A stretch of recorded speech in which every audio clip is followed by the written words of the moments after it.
Well, oh wow. Take two.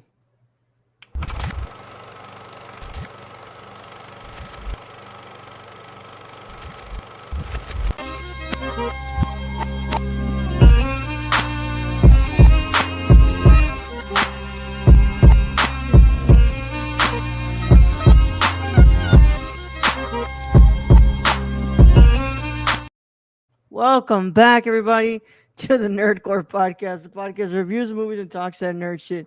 This is episode 705, and is a review of Federico Fellini's La Strada. As always, this is the Nerd You Kinda Here to host the show, alongside my wonderful co-host, Brad Young Yoda. So what's up, everybody? One wonderful, wonderful Thursday No, evening? Wednesday. Wednesday. It's Wednesday. My bad. Wednesday night. I was hoping it was Thursday. Wednesday night, live and early before anybody else gets to watch this on Thursday at 12 p.m. Central Time on patreon.com/the nerdcore, where you can get this episode live, early and ad-free for just $1 a month. Brad, we're here to conclude Fellini month number 2, and we're going to be talking about one of his most famous works. And but it's been a while. I'm in a new place now. So how are you doing, Brad? It's been a while since we've talked.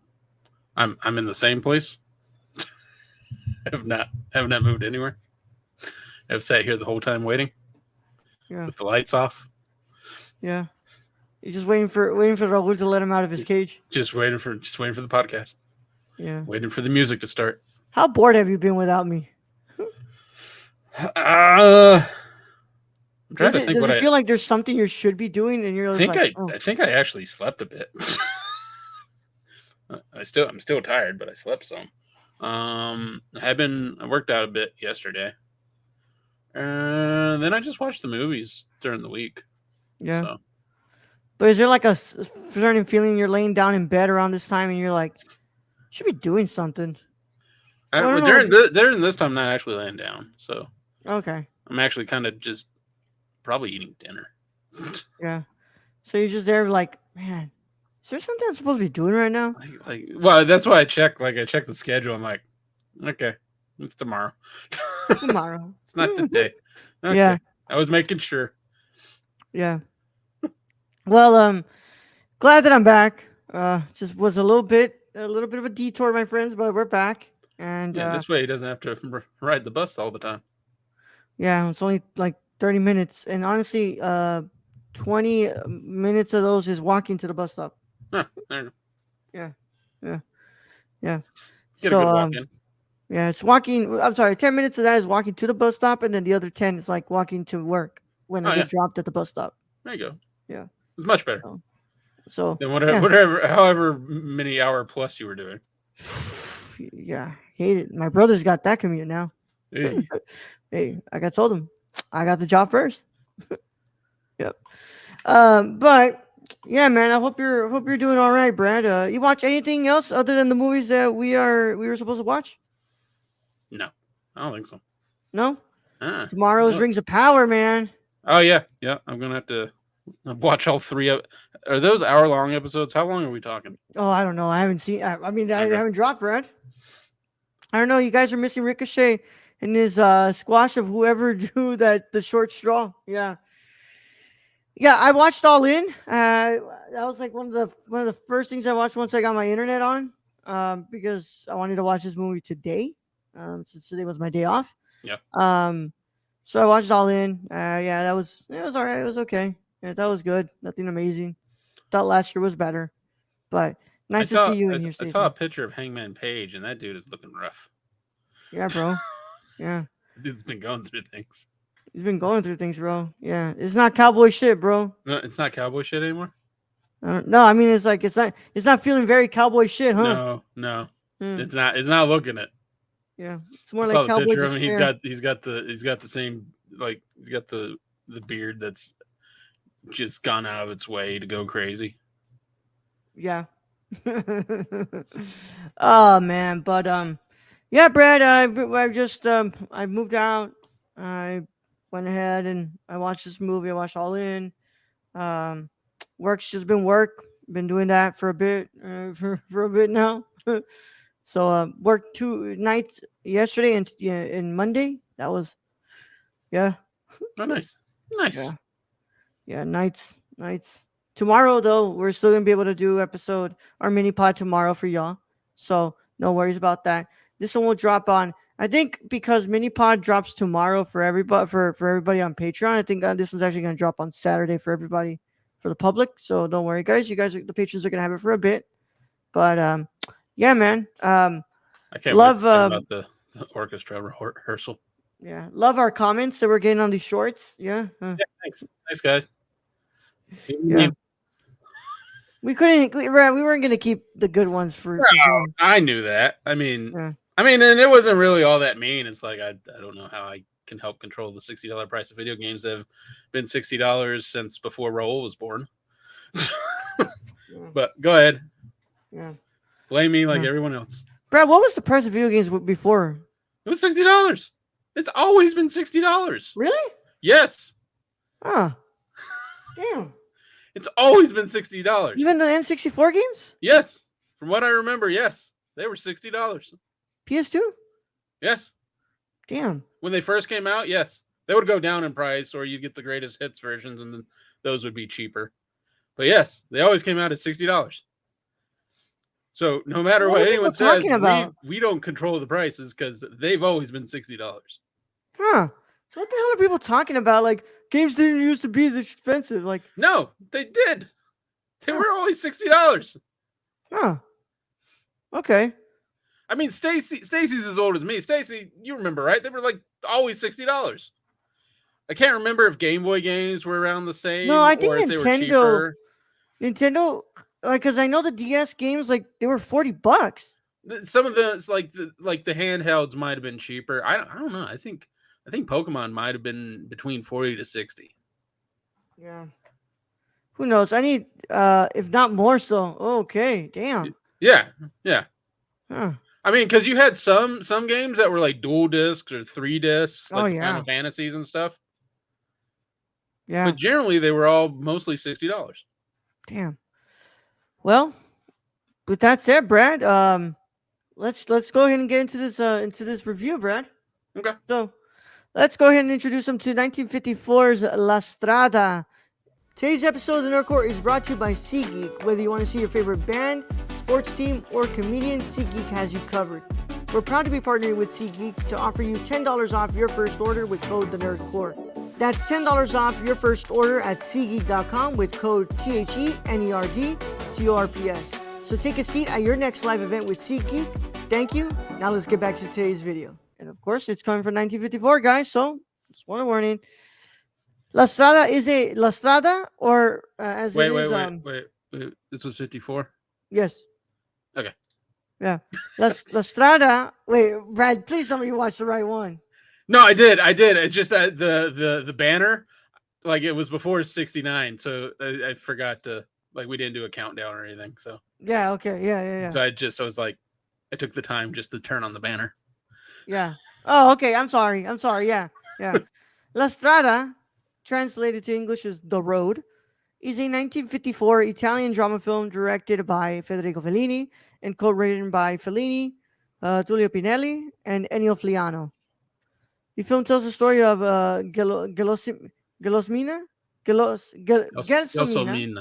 Gelsomina, a simple-minded young woman played by Giulietta Massina, bought from her mother by Zampano, played by Anthony Quinn, a brutish strongman who takes her with him on the road.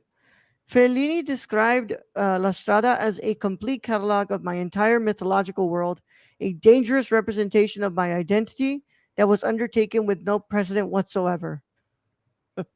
As a result, the film demanded more time and effort than any of his other works before or later. The development process was long and torturous. There were problems during production, including insecure financial backing, problematic casting, and numerous delays.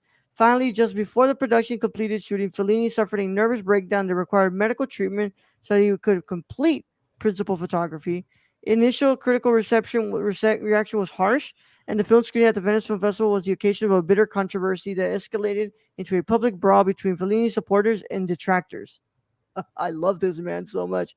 Subsequently, however, La Strada became one of the most influential films ever made, According to the American Film Institute, it won inaugural Academy Award for Best Foreign Language Film in 1957. It was placed fourth in the 1992 British Film Institute Directors List of Cinema's Top 10 Films. In 2008, the film was included in the Italian Ministry of Cultural Heritages, 100 Italian films to be saved, a list of 100 films that have changed the collective memory of the country between 1942 and 1978. Shot by Otello Martelli and Carlo Carlini, edited by Leo Catozzo, music by Nino Rota, and it sits at an hour and 48 minutes. All right, Brad. That just reading that, a complete catalog of my entire mythological world, a dangerous representation of my identity that was undertaken with no precedent whatsoever. Stacy says a public brawl over a film. You couldn't even get someone to slap the guy behind the new Crow these days. Oh I man, think that's the truth. yeah, damn straight, Brad. But Brad, I've seen this movie before. What are your thoughts? What are your initial thoughts on La Strada? Well, Raul, I have never seen this movie until recently. Okay. Yeah. Till recently, when I Yeah. watched it. This movie's a gem. It's I feel bad for Gelsomina because from the very beginning, this character just had nothing and was giving nothing, and dies with nothing, and all she really wanted was some form of love, and she couldn't even find that, and it's a tragedy of a story. Mm-hmm. It's got funny moments. Oh yeah. I mean, it's got plenty of funny moments with the Fool and Zampano, multiple areas. But I think the driving factor is Giulietta Messina's character. I think her character drives this film forward because she plays her so well. The facial expressions in this, I mean, just conveys so much. There's nothing like that face and that smile that she has. Like her facial expressions express more than any line of dialogue she says in this movie, man. She is just this is like Cabiria is my favorite performance from Messina. That's my favorite performance from her. Yeah. But oh my god, this is right next to it. This is number 2, right under Cabiria. She is amazing in this movie, and it's really amazing how that face just says everything she can't say in words in this movie. And then going on to the next character who really makes this movie, that's Anthony Quinn Zampano, Yeah. who is a very hard character to understand because I don't even think he understands himself throughout most of this film. He's a drunkard, a womanizer, an abuser, and by the end of it, you almost feel bad for him because he finally figured it out that he actually loved Gelsomina, and he drove a wedge between them, and he did something so despicable that she couldn't get over that trauma. Yeah. And she died alone. And which he probably will too. So I think those two characters, they absolutely make this film. There's moments in this film where I'm kind of impressed. Like Zampano is playing this, strong masculine man, and the guy did flip a car over into a ditch by himself. So kind of impressive. Yeah. It's just it's wild. To me, it's reading that like how this movie is a lot of the identity of Fellini, and how if he wasn't as controlled, this is probably who he would become. Yeah, I mean, it's Zampano is that's Fellini right there, the womanizer, the manipulator, and the man who's trying to get everything out of the art form that he's working in. And of course, it has a lot of Fellini about the circus and how much he loves the circus and how much he loves performing, and how the performing doesn't really leave after you're done with the performance. Um, I think that Anthony Quinn is great, but Brad, that's, by the way, that's not Anthony Quinn speaking Italian. Fellini loved American movies, Brad, and he loved American actors. Yeah. So he would just be like, well, why get an Italian when I can get the And American just actor I dub really over it. want, and get an Italian to dub his lines. Yeah, I knew most of this was dubbed. So I'm like, it's funny because he does. It's not the first time. It won't be the first or last time he does it. No, I think we've seen before where he's Yeah. dubbed. Now what's his name? He just recently passed away. Donald Sutherland. Yeah, Donald Sutherland, who's gonna be in Casanova, like in the '70s from him. Um, he what's it called? He does the same thing with him. And then Richard Basehart is in this one. yeah, and he's also dubbed.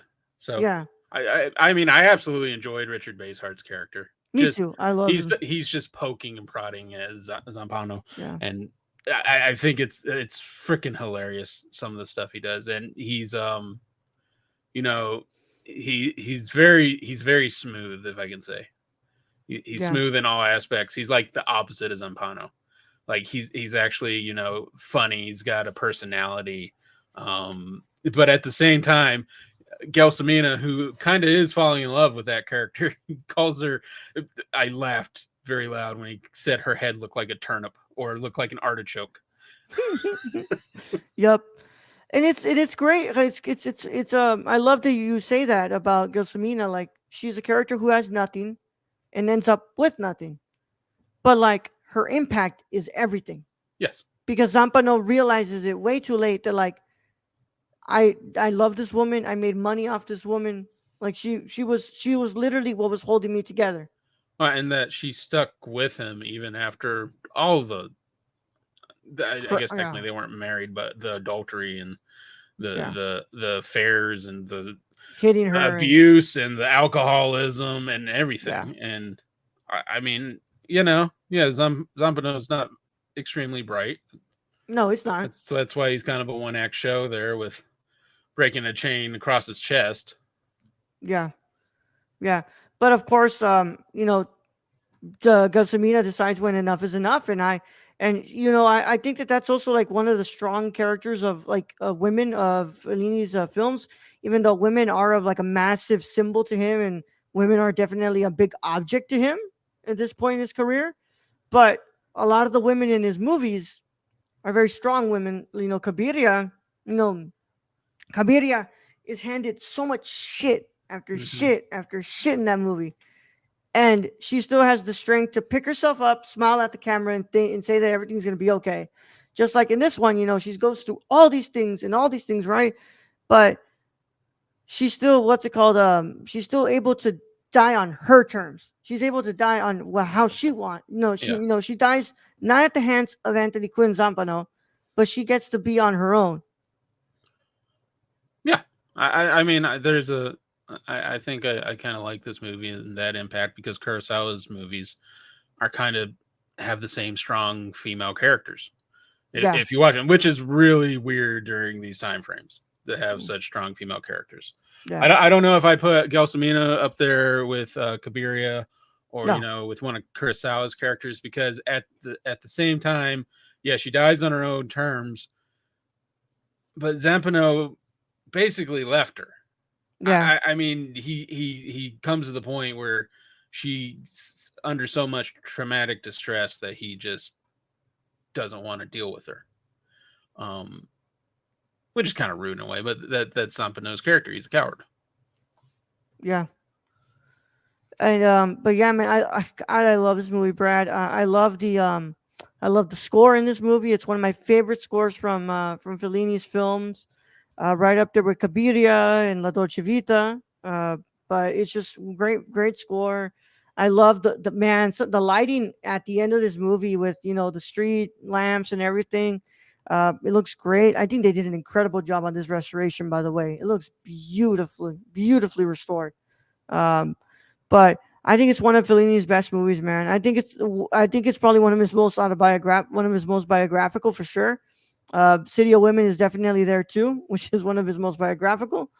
But I think it's just it's so Fellini, but you just have the magic of Messina and just how her facial expressions say everything, and I love that I, about her in this movie. I mean, she really makes the movie. But She really makes any it. movie we've seen her in, her facial expressions, they've always been there. I mean, she knows how to act physically. Yeah, that's why there's a in that set in the Fellini set. There's a documentary called Giulietta Messina, More Than a Smile, um, because it's just she's an incredible actress, and during this time, I don't think that Fellini's movies work without having Giulietta there. No, No, no, I think that's another one of those director actor pairings like Kurosawa and Mifune is you don't get that same chemistry like with other movies when they're not there. yeah, yeah. God, I wonder. I truly wonder, Brad, if Fellini had never done a movie and he actually went ahead and he created his own circus company, what the hell that circus company would look like? I'm guessing Barnum and Bailey on acid. That would be my guess. Yup. Um, but yeah, because I was just like, I'm just all of these movies, Brad, and all of like seeing all of these people. I'm just like, I know you love the circus so much, Fellini, but holy crap, I The, don't think the you would have reference, ever. I feel like the references are in like every movie. Oh yeah. There's a circus reference in like every movie. Yep. Yep. Um, he what's it called? I mean, he has a movie about clowns, Brad. Yeah, yeah. And then I forget which one we watched. Where at the end there's just a huge tent, like a white tent, and everyone's in white, like the Oh, clowns and eight and a everything. half. Yeah, eight and a Eight half. and a half. Everybody's dancing kumbaya. Yeah, Yeah. yeah. It's like in a huge white circus. Yeah.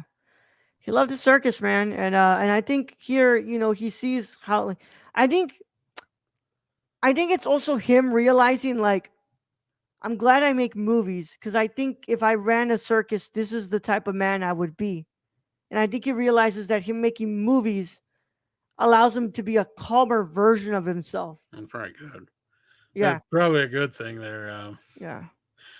Also, I just realized like all the circuses we see, the tents are white because these are black and white films. So Probably what looks best on the camera. yeah, Yeah, yeah.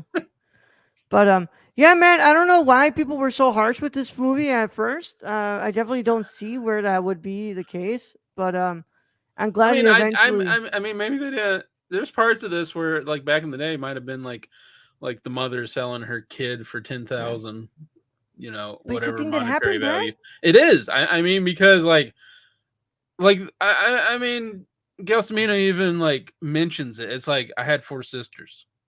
Yeah. Like that's what was best for them, so they could eat. I was one less mouth to feed. Yeah.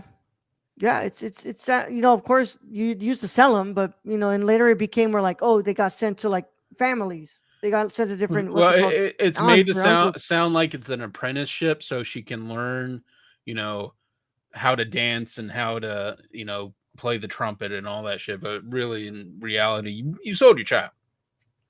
Yeah. You sold your child to a man that from the very start we did not look like a great father figure Yeah. in any way or husband.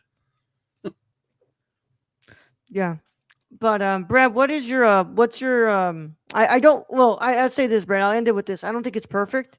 I don't think it's up to the level of eight and a half Yeah. and films like that. But it's one of my favorites from Fellini. It's one that I can never get tired of, and it's definitely one of Messina's best performances for sure. Um, I'm first going to start this off with Juliet Messina gets a 10 Yeah. because I think she is the reason this movie works so well. The rest of the movie, I'll give a 9.5 out of 10. Okay. I'm coming in just a little bit low, Brent. 9.25 out of 10. This movie is I fantastic. just this movie's a gem. It It really is. really is. It really is, man. It's from the very beginning. It's just a good watch. Yeah, I agree, man. I think it's a great movie. I think it's a. I also think that it's paced pretty damn well. Where for what's it called, an hour and 48, I don't think it overstays its welcome. I know that Fellini ends up making longer films after this, Yeah, but I think this is a good. I don't think you could have gone much longer than no, this and me neither. made any impact to the story. Yeah, yeah, yeah, man. I wish you would have selected Julia of the Spirits because like that's another one with Giulietta Messina, but I think that film is more where where Fellini's like, yeah, sorry for cheating. That's as clear as sorry for cheating as you can get. Yeah, Um, yeah, it's Fellini. yeah, fucking bastard, bro. I, Yeah, bastard. But I don't I know, mean, man. but you look at all the directors from back in the day. What we got Ingmar Bergman with the how many? You got Yeah, Alfred Hitchcock with how many? yeah. I mean, it is it's no excuse, but like it feels like every director almost like I feel like back in everybody was fucking cheating. Everybody had their what's it called second families, and yeah, no shit. yeah, it's almost like Well, nowadays, like, well, back then, again, there were no smartphones. There's a short video yeah. that we'll post about that. There were no smartphones, so a man could literally leave his family and go like an hour away and have a whole nother family, and no one would ever fucking know. Nowadays, your girl's got your location on your phone. Yeah, You're just like you like, find okay, phone, like you get posted on Instagram, like, hey, yo, someone get their man off this fucking plane because yeah, yeah. You're at a fucking soccer game, and all of a sudden the kiss cam click, is on you, and they're like, like, oh hey, I thought you god. said you were gonna go to the grocery store. Mm-hmm. Spent a Yeah, long time at the grocery store, didn't you? yeah. Oh man. Well, with that said, this concludes our review of La Strada. Thank you all so much for joining us. As always, keep up to date with us on the nerdcore.com, Twitter at the nerdcore underscore, Instagram at the nerdcore, letterbox at the nerdcore, TikTok at the nerdcore, patreon.com/the nerdcore, and of course our Discord link is in the description below, where you can discuss Fellini with us whenever you want, and we'll discuss it with you guys. Of course, in our YouTube comments, please tell us what you think about this movie. What do you think of Julieta Messina? Just talk to us in the comments. We'd love to have a conversation with you guys. Yeah, conversation, not a whole like Insult. insult there. Yeah. I don't Oh control the God. prices of the video games. I'm sorry. Sorry guys, but I'm a they've always mere apparently mortal. that's always been the price. I'm a mere mortal. Yeah. Yeah. But of course, leave a like on the video, subscribe to the channel, click the notification bell so you don't miss a single video that drops on the channel. If you're on your favorite on your favorite podcast app of choice, make sure you leave a 5-star review and you leave a and you follow us on that app. All of that would help us out a lot. These guys are why Italian kids are No, $60 Stacy. these No, Stacy. days. No, Stacy. We're not having an Ayden Byrnes moment right now. No, no, no, no, no, no. That's that's hilarious, Brad. This is why Italian kids are $60 these days, bro. Jesus Christ. Goddamn. Um, oh God, I hate you. You two are the reason. Yeah, yeah. I hate you so much, Stacy. You're the two are the reason video games are bad and they cost a lot of money. Yeah, Like we ain't paying the same goddamn price. yeah, yeah. We're all in this boat together, guys. Actually, I don't because I wait for it to go on sale after like 3 years, and then I don't play it. Oh man. Well, with that said, yeah. Or are we gonna talk about our Patreon? Yeah, with that said, our patrons. We love our patrons. They make it possible. If it wasn't for them, we probably wouldn't be able to do this at the level that we're doing it. So thank you guys so much for being the wonderful people that you are. Can you tell them about our wonderful executive producer, Shane Brad? You can follow our friend Shane at twitch.tv/xsrk or on Twitter at thriftedil, or go buy something from the Suppy God at dpop.com/prison city vintage. Yeah. Damn straight, man. All right. Well, we thank you guys so much for joining us. We will be back for next month's reviews of International Film Month. So it's gonna be fun. It's our one of our months that we always do every year. So September's International Film Month, October's um, October's Horror Month, and then of course November. This year is our first time we're gonna do Noirvember, which is gonna be Noir Month. So it should be cool in December, of You course. catch that Noirvember. Noirvember, yeah, Mm. yeah. So excited to do all that stuff, man. I'm excited for us to discuss some more movies. But we're saying goodbye to Signore Fellini. If you want to catch the actual conclusion of Fellini month, you've got to go to our Patreon, patreon.com/the Nerdcore. $5 tier and up, you get our review of Orchestra Rehearsal. You guys And gonna you want that. You gonna want that. and you also get our watch episode 6 watch along of the night of on Friday. So check all that stuff out. But for now, that's all we got for you guys, Brad. Let's go ahead and send them out of here. All right, Raul, thank you for being host as always. Thank you to Stacy for joining us in chat today and making us laugh. Thank you to our listeners out there, Patreon supporters. We appreciate each and every one of you. And to end this episode, I'm just going to say, yes, this little cloth is not for my protection, but it's to keep the audience from seeing us bleed. Young Yoda out.